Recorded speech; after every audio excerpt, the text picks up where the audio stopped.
isn't this just fantastic? Welcome everyone to the exhibition of stupid people. Today we have, is it 4 subjects? Yes, 4 subjects to go through, and 2 honourable mentions. So we'll do those first. The first is to Twitch, for giving Onision a platform. Of course, I'm all for free speech, and he has brought out such gems as these. It'll be better.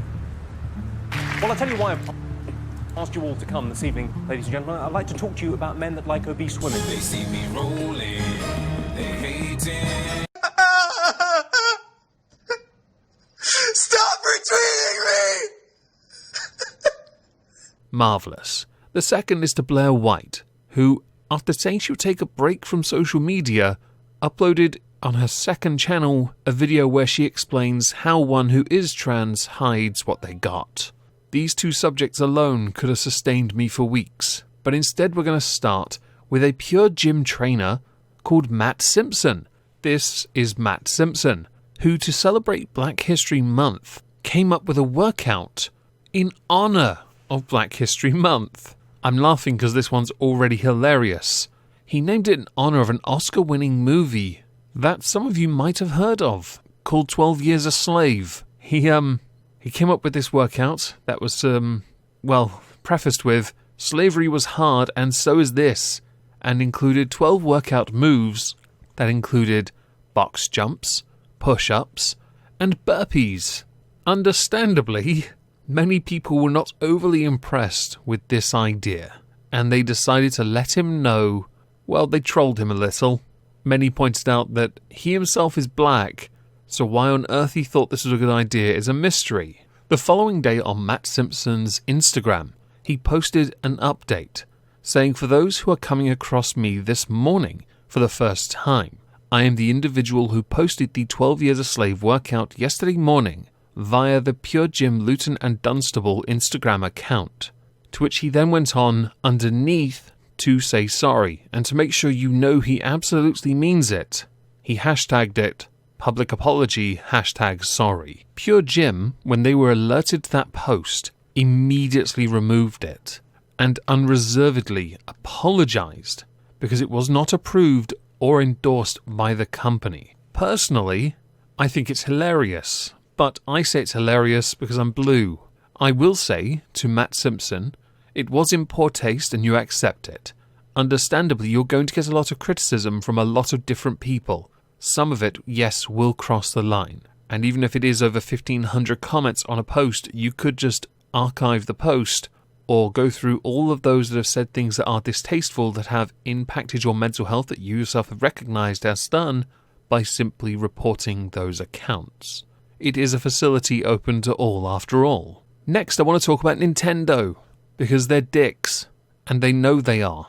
I once tried to make a sticker on Teespring with one of the custom Pokeballs, a Moist Ball, a Judge Moist Ball no less, yes, made for me by Little Ease, one of my lovely, lovely, incredibly posh patrons.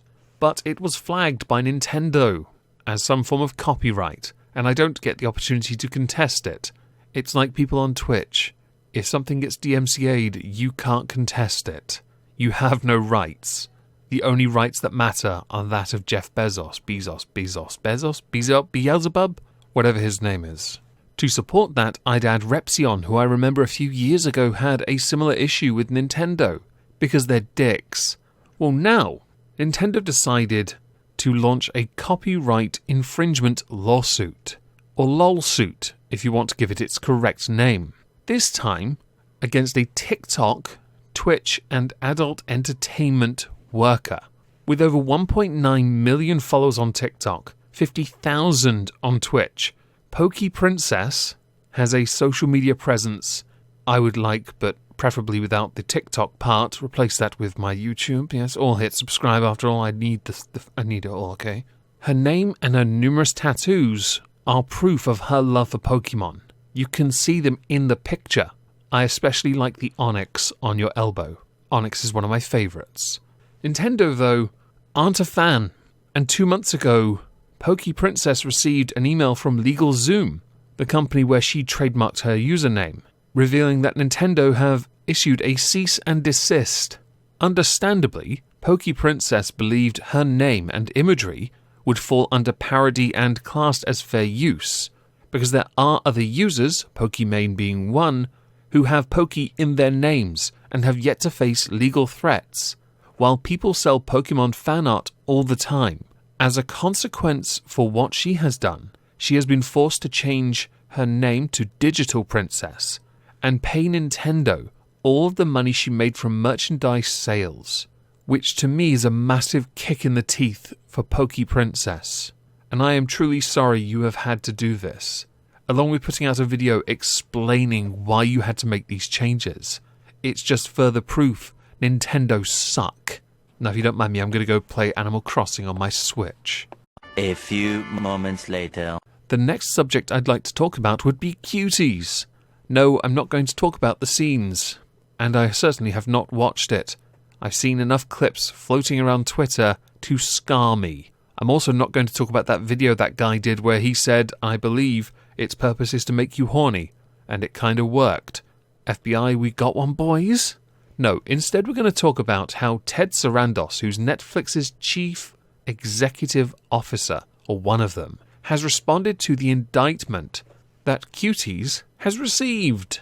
In Texas, Netflix was indicted on criminal charges that allege the film promotes lewd visual material of a child.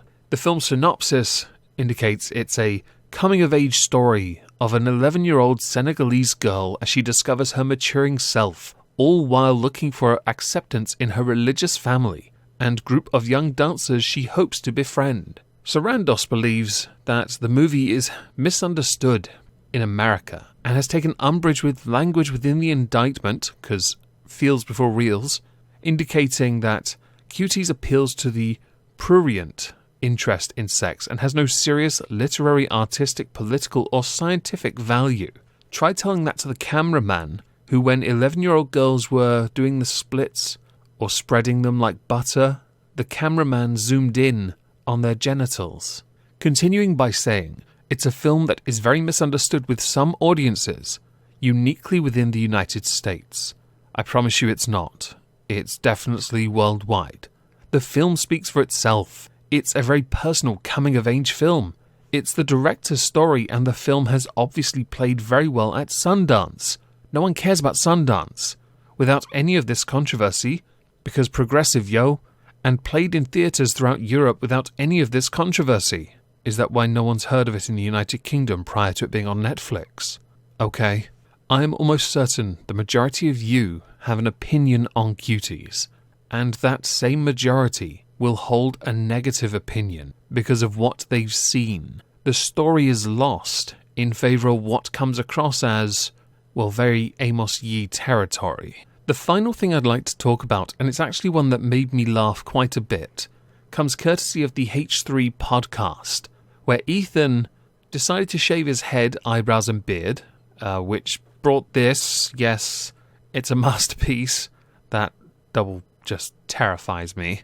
And while interviewing and having a pleasant conversation with Trisha Paytas, the renowned YouTube troll who knows how to remain relevant after all these years, Jesus, had a bit of an argument.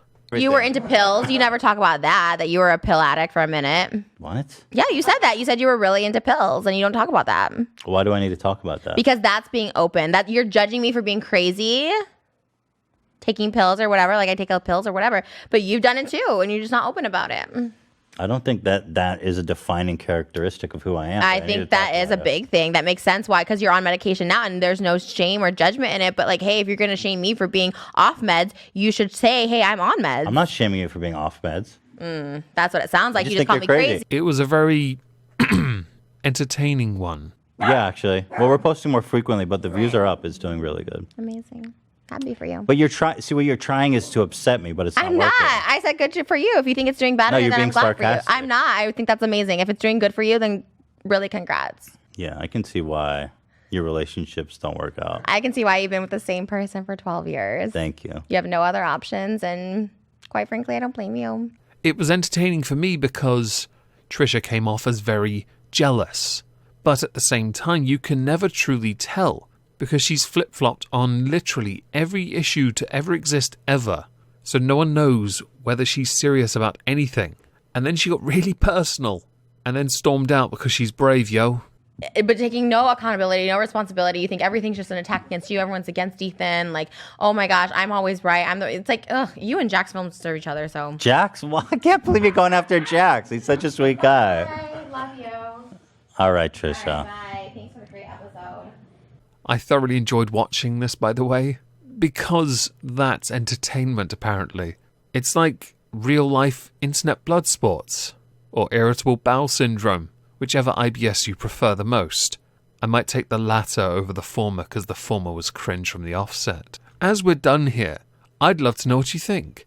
Please do let me know in the comments down below.